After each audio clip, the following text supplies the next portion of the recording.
నమస్కారం, అప్టేక్ జాబ్స్కి స్వాగతం. నేను మీ వివేక్.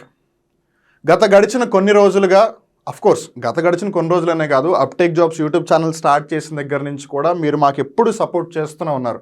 కాకపోతే రీసెంట్ పాస్ట్గా అయితే మీరు చూపిస్తున్న సపోర్ట్ ఒక నెక్స్ట్ లెవెల్కి వచ్చేసింది అనమాట. అసలు మేము ఊహించలేకపోతున్నాం ఈ సపోర్ట్ అంతా ఎక్కడి నుంచి వస్తుందని. బట్ ఏదైతేనే we are really enjoying it. And మీరు మా మీద బాధ్యతను కూడా పెంచుతున్నారు. అది మాకు నిజంగా చాలా ఆనందంగా ఉంది. ఎందుకంటే మేము ఎప్పుడు కొత్త కరెంట్ అఫైర్ ఎపిసోడ్ తీసుకొస్తామా, లేదు కొత్త ఏదైనా ఆఫర్ తీసుకొస్తామా, ఏ కోర్సును స్టార్ట్ చేస్తాము, అలా మాకు కాల్స్ చేస్తున్నారు, మెసేజెస్ చేస్తున్నారు. That in it self is a great achievement. And of course ఇది జస్ట్ ప్రారంభం మాత్రమే. This is just the beginning. ఇంకా ముందుకు చాలా ప్రయాణించాలి. ఆ ప్రయాణంలో మీరు కూడా భాగస్వామ్యులు అవ్వాలి అని కోరుకుంటున్నాను. సో అందుకని అందరికీ కూడా థ్యాంక్ యూ వెరీ మచ్. మీరు లేకపోతే డెఫినెట్గా మేము లేము. That's without a doubt for sure. So ఏదైతేనే మొన్న కరెంట్ అఫైర్ లైవ్లో డిస్కస్ చేసిన రోజు మీరు ఇచ్చిన రెస్పాన్స్ అంతా ఇంత కాదు. దాన్ని దృష్టిలో పెట్టుకుని అండ్ దట్టు ఆ కరెంట్ అఫైర్ లైవ్ ఎపిసోడ్ కింద ఎవరైతే కొంతమంది అన్ఫార్చునేట్లీ మిస్ అయ్యారో, తర్వాత అదే వీడియో కింద చాలామంది కామెంట్స్ పెట్టారు, మళ్ళీ ఎప్పుడు లైవ్లోకి వస్తున్నారు సార్, మళ్ళీ ఎప్పుడు లైవ్లోకి వస్తున్నారు సార్ అని.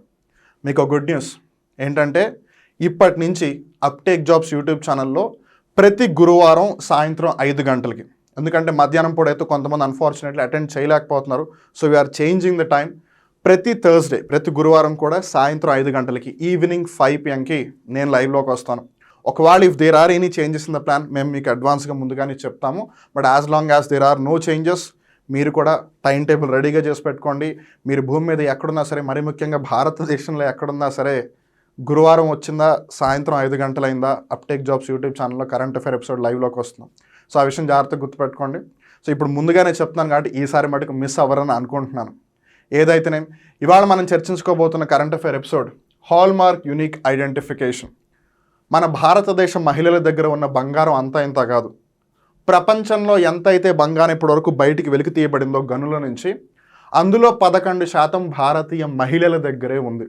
అది ఎంత ఎక్కువ అంటే USA, అమెరికా, అంతర్జాతీయ ద్రవ్యనిధి IMF, international monetary fund, Switzerland, Germany, ఈ 3 దేశాలు, ఆ సంస్థ, ఈ 4టిని కలిపి వాటి యొక్క నిల్వలు ఎంతైతే ఉన్నాయో వాటన్నిటిని కలిపినా కూడా మన భారతదేశ మహిళల దగ్గర ఎక్కువ బంగారం ఉంది.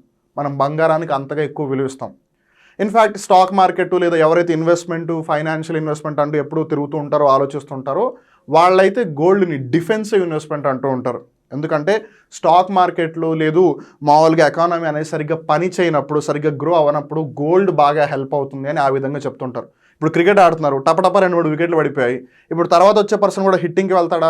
లేదు, వికెట్ కాపాడుకోవడానికి ట్రై చేస్తాడు, అంటే డిఫెండ్ చేస్తాడు. అలానే మనం ఏదైతే ఇన్వెస్ట్మెంట్లో పెట్టి ఏదైతే డబ్బులు గ్రో అవుతాయని అనుకుంటామో, కొన్ని పరిస్థితుల వల్ల ఒకవేళ అది గ్రో అవ్వకపోతే అప్పుడు మనల్ని గోల్డే కాపాడుతుంది. కాబట్టి దానిని డిఫెన్సివ్ ఇన్వెస్ట్మెంట్ అంటారు. సో కాంపిటేటివ్ ఎగ్జామ్స్లో ఈ క్వశ్చన్ కూడా అడిగే అవకాశం ఉంది. Which financial instrument of investment is called as defensive investment? So అందుకని గోల్డ్ గురించి తెలుసుకోవడం మనకి ఎంతైనా ముఖ్యం. ఒకవేళ మీకు ఇప్పటివరకు గోల్డ్ గురించి తెలుసుకోకపోతే తెలుసుకోండి. గోల్డ్ గురించి తెలుసుకోవడం అంటే గోల్డ్ యొక్క రేట్ ఎంత ఉంది అన్న దగ్గర నుంచి, గోల్డ్ మనల్ని ఎలా కాపాడుతుంది, ఫిక్స్డ్ డిపాజిట్తో కంపేర్ చేస్తే గోల్డ్ ఎలా వర్క్ అవుతుంది, స్టాక్ మార్కెట్లో ఇన్వెస్ట్ చేస్తే గోల్డ్ ఎలా వర్క్ అవుతుంది, ఇవన్నీ కూడా మీరు జాగ్రత్తగా తెలుసుకోవాలి. బికాస్ ప్రపంచం కాంప్లెక్స్గా మారుతుంది. ఒకప్పుడు ఉన్నప్పుడులాగా అన్నీ ఏదో ఇలా ఉంది అని సింపుల్గా ఏమీ లేదు. కాంప్లెక్సిటీస్ పెరిగిపోతున్నాయి కాబట్టి కొన్నిసార్లు వాటికి వచ్చే సొల్యూషన్స్ కూడా చాలా కాంప్లెక్స్గా ఉంటాయి. సో మనం ఎప్పుడూ కూడా అన్నిటిని కన్సిడర్ చేయాలి. Same as your competitive exams. మీరు ఎప్పుడు ఒక సబ్జెక్ట్ మీదే పడితే, లేదు ఒక సబ్జెక్ట్ మీదే ఫోకస్ చేస్తే సరిపోదు. మీరు అన్ని సబ్జెక్ట్స్ని కవర్ చేయాలి. ఎందుకంటే ఎండ్ ఆఫ్ ద డే మీరు మార్క్స్ స్కోర్ చేస్తేనే కదా సీటు లేదా గవర్నమెంట్ జాబ్ వచ్చేది. అందుకని ఇన్వెస్ట్మెంట్స్ అయినా సరే, ఫ్యామిలీ రెస్పాన్సిబిలిటీస్ అయినా సరే, మీ పర్సనల్ రెస్పాన్సిబిలిటీస్ అయినా సరే, మీ లైఫ్కి సంబంధించి అన్ని విషయాలు ఎప్పటికప్పుడు కన్సిడర్ చేయండి. మీరు ఎప్పుడైతే అన్ని విషయాన్ని పట్టించుకోవడం మానేస్తారో, మేబీ ఇప్పుడు కాకపోతే లాంగ్ రన్లో ఖచ్చితంగా ఎఫెక్ట్ అవుతారు. So on that note, gold అనేది మన లైఫ్లో ఖచ్చితంగా ఒక కీ రోల్ ప్లే చేస్తుంది. Not only as an investment, even status పరంగా కూడా గోల్డ్ చాలా చెప్తుంది. ఉదాహరణకి మీరు ఫంక్షన్కి వెళ్ళారు, అందరూ చాలా సింపుల్గా వచ్చారు, కానీ ఒకళ్ళని మటుకు నగలేసేసుకుని వచ్చారనుకోండి, అమ్మో చూసావే దాని దగ్గర ఎన్ని నగలు ఉన్నాయో, మొత్తం మెడంతా నింపేసింది అంటూ ఉంటారు. Well, it talks about status, it gives financial security and stability, and it also is an option of investment, and it is also a good factor for economy. Government దగ్గర కూడా గోల్డ్ ఉంటే చాలా హెల్ప్ అవుతుంది అనమాట. So ఈ gold గురించి అయితే కొంతమందికి ఐడియా ఉండొచ్చు, కొంతమంది ఐడియా ఉండకపోవచ్చు. ఎండ్ ఆఫ్ ద డే అందరూ గోల్డ్ అయితే వినే ఉంటారు, చూసే ఉంటారు, కొన్నిసార్లు పట్టుకుని కూడా ఉంటారు, కొన్నిసార్లు ధరించి కూడా ఉంటారు. కానీ చాలామంది ఎక్కడ కన్ఫ్యూజ్ అవుతారంటే, గోల్డ్ యొక్క హాల్మార్క్ దగ్గరకు వచ్చి మీరు కొంటే 916 హాల్మార్క్ బంగారాన్నే కొనండి, మీరు కొంటే 22 క్యారెట్ల బంగారాన్నే కొనండి, 24 క్యారెట్ల బంగారాన్ని కొనకండి అని ఇలా మార్కెట్లో చెప్తుంటారు. అలానే కొంతమంది అప్పుడప్పుడు వచ్చి డబ్బులు ఎవరికి ఊరికే రావు అని చెప్తూ ఉంటారు. వెల్, డబ్బులు ఎవరికి నిజంగానే ఊరికే రావు. ఇన్ఫ్యాక్ట్ ఆ బంగారం అమ్మే వాళ్ళకు కూడా డబ్బులు ఊరికే అని రాలేదు కదా. వాళ్ళు కష్టపడే పైకి వచ్చారు, కష్టపడే బంగారాన్ని మనకు అమ్మారు, కష్టపడే వాళ్ళు డబ్బులు సంపాదించారు. సో ఏదైతేనే అసలు ఇంతకీ ఈ హాల్మార్క్ ఏంటిది? 24 క్యారెట్ గోల్డ్ ఉన్నప్పుడు ఎక్కువ మంది 22 క్యారెట్ గోల్డ్ని ఎందుకు కొనడానికి ఇష్టపడతారు? అసలు దానికి 22 క్యారెట్ గోల్డ్ ఉన్నప్పుడు మళ్ళీ 916 హాల్మార్క్ని ఎందుకు పిలుస్తున్నారు? ఇలా చాలామందికి చాలా డౌట్లు ఉన్నాయి. అండ్ మోర్ ఓవర్ ఇప్పుడేమో హాల్మార్క్కి సంబంధించి యూనిక్ ఐడెంటిఫికేషన్ అంటున్నారు. ఆల్రెడీ మనకేమో ఆధార్ కార్డు యూనిక్ ఐడెంటిఫికేషన్ అన్నారు. అలానే క్రిమినల్స్కి సంబంధించి కూడా ఒక యూనిక్ ఐడెంటిఫికేషన్ నెంబర్ వస్తుంది. ఇలా ప్రతిదానికి ఒక యూనిక్ ఐడెంటిఫికేషన్ తీసుకొస్తే ప్రాబ్లం అవ్వదా అని. సో ఇవన్నీ కూడా మనం ఈ వీడియోలో డిస్కస్ చేద్దాం. But before going in to the details, ఇక్కడ 2 పిక్చర్స్ ఉన్నాయి. ఆ పిక్చర్స్ని జాగ్రత్తగా గమనించి అప్పుడు మనం డీటెయిల్స్లోకి వెళ్దాం. ఫస్ట్ ఇక్కడ గమనించండి, ఇదేంటిది? వెల్, ఇదేంటో తెలియట్లేదు అని అనుకోవచ్చు, బట్ కింద ఒకటి రాసింది మానక పథప్రదర్శక్, అంటే దాని యొక్క స్టాండర్డ్ గురించి చెప్పేది అని అర్థం. Bureau of Indian standards, BIS ఏదైతే ఉందో ఆ సంస్థ యొక్క లోగో అది.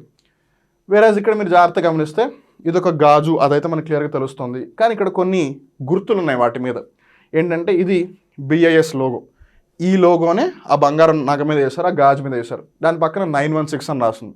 సో ఇప్పుడు మనం తెలుసుకోబోయేది ఏంటంటే 916 అనేది ఆ బంగారం యొక్క ప్యూరిటీ గురించి చెప్తుంది. అంటే దాంట్లో ఎంత స్వచ్ఛమైన బంగారం ఉంది, లేదు బంగారం యొక్క స్వచ్ఛత ఎంత ఉంది అని చెప్తుంది అనమాట.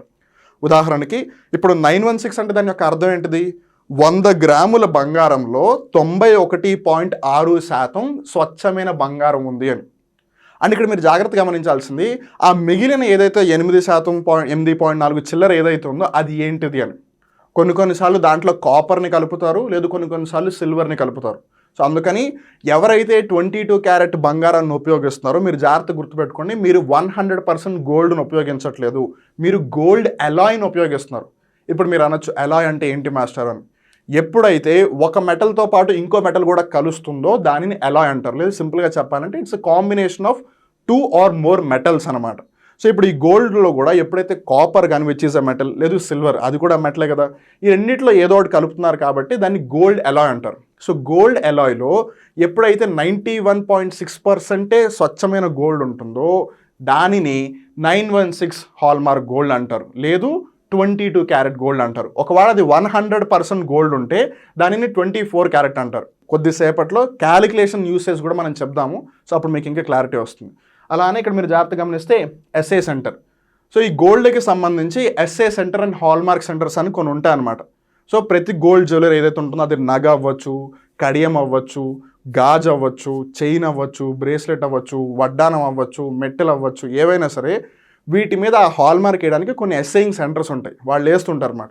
సో ఏ సెంటర్ ఆ హాల్మార్క్ని వేసిందని చెప్పడానికి SA సెంటర్ అని ఉంటుంది. అలానే దాని పక్కన ఎవరు దాన్ని తయారు చేశారని. ఆబ్వియస్లీ ఇప్పుడు ఒక్కొక్క brand Malabar gold and diamonds ఉంది, లేదు తనిష్క్ జ్యువెలర్స్ ఉంది, లేదు RS బ్రదర్స్ గోల్డ్ ఉంది, లేదు లలిత జ్యువెలర్స్ ఉంది. ఇలా గోల్డ్కి సంబంధించి చాలా కంపెనీస్ బ్రాండ్స్ ఉన్నాయి కదా. సో అందుకని దాన్ని ఎవరు తయారు చేశారని తెలుసుకోవడానికి వాళ్ళ లోగో వేస్తారు. తర్వాత ఇది ఏ సంవత్సరంలో తయారు చేయబడింది అని ఆ సంవత్సరం యొక్క హాల్మార్క్ వేస్తారు. ఈ విధంగా మీరు ఏ బంగారం వస్తువు చూసినా మేబీ మన అంతగా గమనించకపోవచ్చు, బట్ ఈవెన్ దెన్ ఇప్పటి నుంచి జాగ్రత్తగా గమనించండి. బికాస్ యూనిక్ ఐడెంటిఫికేషన్ వస్తే ఒకవేళ మీ బంగారం నగ కానీ ఏదైనా వస్తువు పోతే బంగారంది మీరు దాన్ని ఈజీగా ట్రేస్ అవుట్ చేయొచ్చు. ఇది దానికి చాలా హెల్ప్ చేస్తుంది. అందుకని it becomes very important. So next time నుంచి మీరు ఎప్పుడైనా గోల్డ్ కొంటూ ఉంటే ఇవన్నీ దాని మీద ఉన్నాయో చూడండి. మరీ ముఖ్యంగా ఈ BIS 916 యొక్క హాల్మార్క్ డేట్ అన్నీ కూడా బేసిక్గా 1, 2 అని కాదు, కానీ ఇవన్నీ ఉన్నాయో లేదో చెక్ చేయండి. అవన్నీ లేకపోతే వెల్ అది మేబీ వ్యాలిడ్ అయి ఉండదు, లేదు అది ప్రాపర్ది అయి ఉండదు, లేదు అది ఫేక్ గోల్డ్ అయినా అయి ఉండొచ్చు. సో అందుకని జాగ్రత్తగా ఉండండి.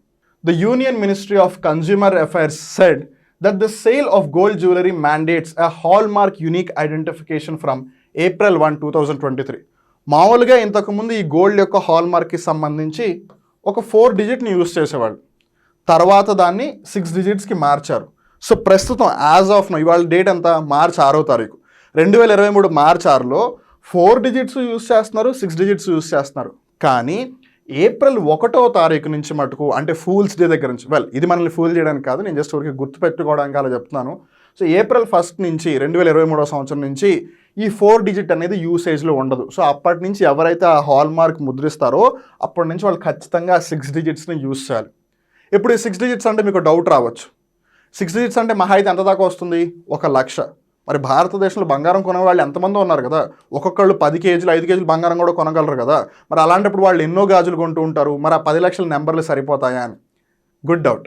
అందుకే ఇక్కడ వాళ్ళు లెటర్స్ని కూడా యూస్ చేస్తున్నారు. సో ఇప్పుడు మీకు 26 ఆల్ఫాబెటికల్ లెటర్స్ ఉన్నాయి, అలానే నెంబర్స్ వీటన్నిటిని కాంబినేషన్లోకి తీసుకుంటే ఎన్నో పర్మిటేషన్స్ అండ్ కాంబినేషన్స్ వస్తాయి. కాబట్టి ఎలా అయితే మీరు పాన్ కార్డ్ని యూస్ చేస్తున్నారు, ఇప్పుడు మీరు ఉదాహరణకు పాన్ కార్డ్ని తీసుకున్నట్టయితే ABC 1 2 3 అని కొన్ని లెటర్లు ఉంటాయి, కొన్ని నెంబర్స్ కూడా ఉంటాయి. అప్పుడు మీకు పాసిబిలిటీస్ పెరిగిపోతాయి. కాబట్టి అప్పుడు మీకు ఎక్కువ యూస్ చేయడానికి ఈజీగా ఉంటుంది అనమాట. So the hallmark unique identification is a unique 6 digit alpha numeric code. Alpha numeric code అంటే ఏం లేదు, ఆల్ఫాబెట్స్ అక్షరాలని ఉపయోగించి, అలానే న్యూమరిక్ అంటే నెంబర్స్ అంకెలు ఏవైతే ఉన్నాయో ఆ రెండింటి అక్షరాలు అంకెలు యొక్క కలయికతో ఏదైతే ఒక కోడ్ ఇస్తున్నారో దాన్ని ఆల్ఫా న్యూమరిక్ కోడ్ అంటారు. సో ఇప్పుడు ఈ హాల్మార్క్ యూస్ చేస్తున్న కోడ్ ఎంత పెద్దది? 6 డిజిట్స్. మన ఆధార్ ఎంత పెద్దది? 12 డిజిట్. అలా ఇది 6 డిజిట్స్ అనమాట. The HUID will be given to every piece of jewelry at the time of hallmarking and it is unique for every piece of jewelry. This is the most important. ఏదైనా సరే మన భారతదేశంలో కానీ ఒకవేళ మనం ఇంపోర్ట్ చేసుకుని export చేసిన ఏదైనా సరే దాని మీద ఖచ్చితంగా హాల్మార్క్ ఉండి తీరాలి. అండ్ ఆ హాల్మార్క్ ఎలా ఉంటుందంటే యూనిక్ అనమాట. ఇప్పుడు ఉదాహరణకి నా ఆధార్ కార్డు ఉంది, మీ ఆధార్ కార్డు ఉంది, మన ఇద్దరిది సేమ్గా ఉండే అవకాశం ఉందా? లేనే లేదు. అలానే ఇప్పుడు నా దగ్గర ఒక బంగారం గాజు ఉంది అనుకుందాం, మీరు అదే బంగారం గాజు కొన్నారు, కానీ మీ బంగారం గాజు మీద ఉన్న హాల్మార్క్ యూఐడి నా బంగారం గాజు మీద ఉన్న హాల్మార్క్ యూఐడి ఒకటి ఖచ్చితంగా ఉండదు. సో అది యూనిక్ అనమాట, సేమ్ ఆధార్ నెంబర్ లాగానే పాన్ నెంబర్ లాగానే. This unique number is stamped manually. So అది మనుషులే వేస్తారు, మాన్యువల్గా వేస్తారు ఆ ప్రింట్ని on jewellery at the assaying and hallmarking centres. మనం ఇందాక అనుకున్నాం కదా. సో ఈ జ్యువెలరీస్ అన్నిటికి కూడా హాల్మార్క్ వేయడానికి కొన్ని ఎస్సయింగ్ అండ్ హాల్మార్కింగ్ సెంటర్స్ అని ఉంటాయి. కేవలం అక్కడ మటుకే ఆ హాల్మార్క్ వేస్తారు, ఎక్కడ పడితే అక్కడ వేయరు. Present scenario earlier the HUID used to be of 4 digits and now both 4 and 6 digits HUIDs are used in the market. ఇందాక మనం అనుకున్నాం కదా, ఒకప్పుడేమో 4 డిజిట్స్ని యూజ్ చేసేవాళ్ళు, ఇప్పుడేమో 4 and 6 రెండింటిని యూజ్ చేస్తున్నారు.